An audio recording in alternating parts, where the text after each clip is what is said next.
In this IELTS speaking task 2 cue card lesson, we're going to be looking at 2 cue cards for the very common topic of books.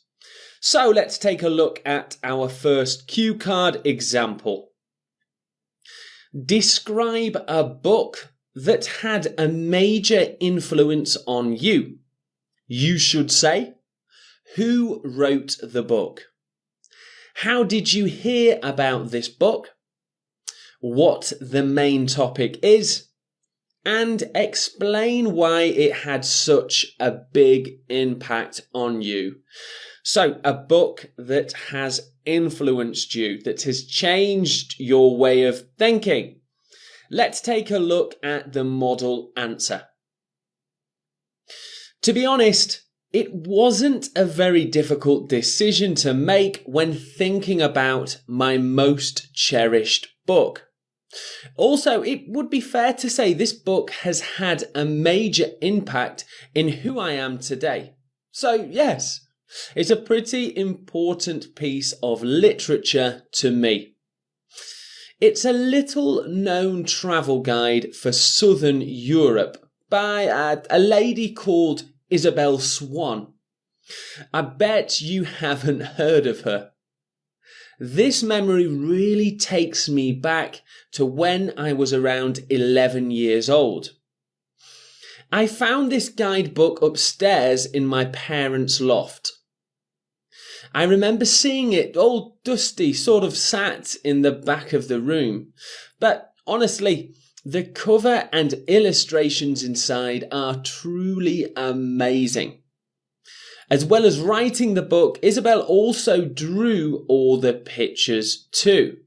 So basically, it gives a pretty rough idea of great places to visit around Southern Europe, like Greece and Spain, but the illustrations are really vibrant and full of life. After finding it hidden upstairs, I took it to my room and really read it often, up into my mid-teens.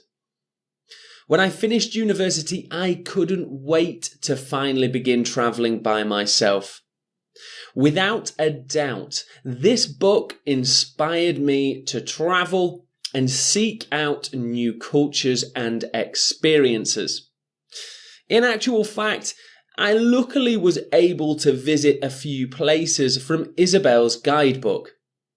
They were even more brilliant in real life. So yes, this travel guidebook has really shaped the person I am today. So we have a really detailed, possibly almost too long answer for our task 2 cue card. And of course, I'm not showing you the plan that goes with it. We're just looking at the model answer. So let's take a look at some of the key language discussing a book that has inspired us. So up first, we have the opening phrase, to be honest, a great way to begin our speaking. I've seen some teachers talk about beginning their part 2 speaking with, thank you for giving me the opportunity, I'd like to speak about. I find that quite unnatural, so I prefer to use conversation openers like this. To be honest, I'm really excited because, in actual fact, these kind of openers are better, I think. It shows a bit more of a natural ability in your language. My most cherished. So if there is something important to you, you can use this phrase. My most cherished book, my most cherished memory. That is often used together. And next we have this major impact on who I am today. So instead of saying that has influenced me, we can use this phrase instead. So I could say my parents have influenced me, or I could also say my parents have had a major impact on who I am today. Here we have little known, a common collocation. So if something isn't well understood or known about, you can say little known. So a little known music group, travel guide, book, place to visit, little known. Here we have takes me back. So when you're talking about a memory from a long time before, you can use this phrase, takes me back. So I can say, this memory takes me back to last summer or a time in my childhood. Parents' loft. So just a bit of vocabulary focus. A loft is an attic. I think this is a very British piece of language here. Truly amazing, just some exciting emotive language. So the examiner, using phrases like this, the examiner can see that you are confident and able to express your ideas, and I'm sure this will help with your marks for lexical resource. Here's another common collocation. Basically, it gives us a pretty rough idea. A general understanding. So I have a rough idea about where I need to go, a rough idea about the IELTS test. You don't have a complete understanding, you have maybe 60-70%, a rough idea. Mid-teens, so this is a phrase used to describe pretty much from maybe 13 to sort of 16, mid-teens.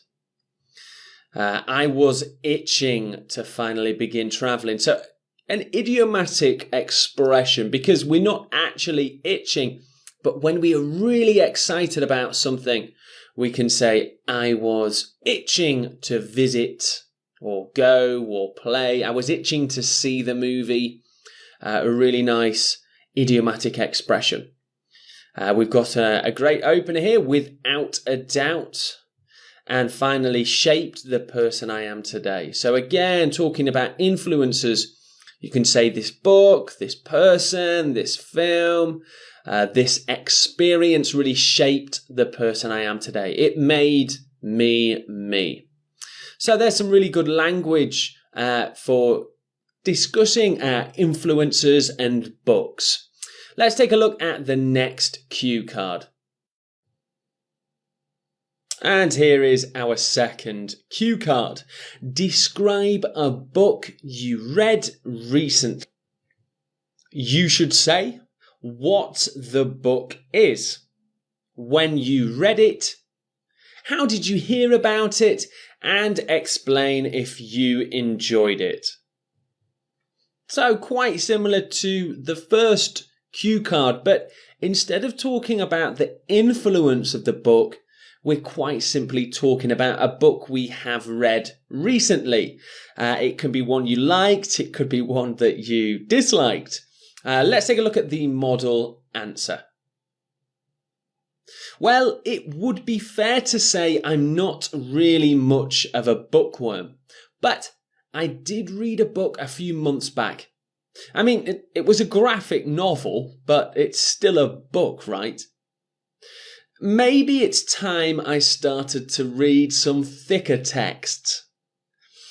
Anyway, I loved reading this graphic novel. It's by a really famous author called Neil Gaiman. I think he's from America, or wait, maybe in fact he's British. Either way, the book is called Sandman, and I've got to say, it's a pretty odd book to say the least. In a nutshell, it's about these godlike characters. It's like a fantasy book, really, although it's very dark. When I first started reading it, I really couldn't put it down. I think I stayed up into the morning and just kept reading. You could say it's a real page-turner. For the next few weeks, I was working my way through the series and often had it for some bedtime reading. I'm not sure it was good reading for my dreams, though. I heard about it from a close friend. He isn't really a big reader either, but Sandman came highly recommended from him. So I thought, why not give it a go? It's a real shame, but since finishing it, I haven't picked up another book. I've been very busy with my studies, so maybe when I'm finished, I can find another book to flick through. So here's an example of a Task 2 model answer for a book we have read recently. And in this example, it's not even a real chapter or thick text book. It's just like a comic, a graphic novel. So really, as long as it's quite on point, on task, you can really talk about a range of different things. Let's take a look at the focused language in this model answer.